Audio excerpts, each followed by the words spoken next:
Welcome to RP news Telugu. నా పేరు మాధురి.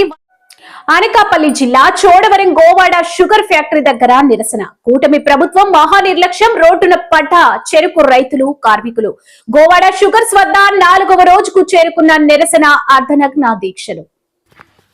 అధికార కూటమి ప్రభుత్వం, పాలకులు, అధికారుల నిర్లక్ష్యంతో ప్రతిష్టాత్మకమైనది చోడవరం సహకార చక్కెర కర్మాగారం. గోవాడ షుగర్స్ లో ఆర్థిక సంక్షోభం, అధ్వాన స్థితికి చేరుకొని చెరుకు రైతులు, కార్మిక కుటుంబాలు రోడ్డున పడ్డాయని ఏపీ రైతు సంఘం జిల్లా ప్రధాన కార్యదర్శి, భారత కమ్యూనిస్టు పార్టీ జిల్లా సహాయ కార్యదర్శి రెడ్డిపల్లి అప్పలరాజు ఆరోపిస్తున్నారు.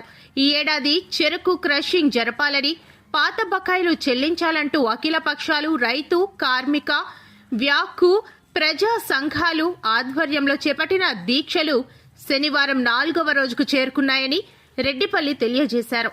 నిరసనలకు ప్రధాన భూమిక పోషిస్తున్న కార్మిక, కర్షక నాయకుడు రెడ్డిపల్లి మాట్లాడుతూ, అత్యధిక వ్యవసాయాధారిత ప్రాంతమైన చోడవరం, మాడుగుల, నర్సీపట్నం నియోజకవర్గాల్లోని సుమారు 2 లక్షల మందికి పైగా జీవనోపాధిని పొందుతున్న గోవాడ షుగర్స్ లో చెరుకు క్రషింగ్ జరపకుండా ఈ ప్రాంతంలో పండిన చెరుకుని పాలకొండ ఫ్యాక్టరీకి తరలించవద్దనే డిమాండ్తో శనివారం నేల మీద కూర్చుని అర్ధనగ్న ప్రదర్శనతో నిరసన కార్యక్రమాన్ని చేపట్టినట్లు తెలిపారు.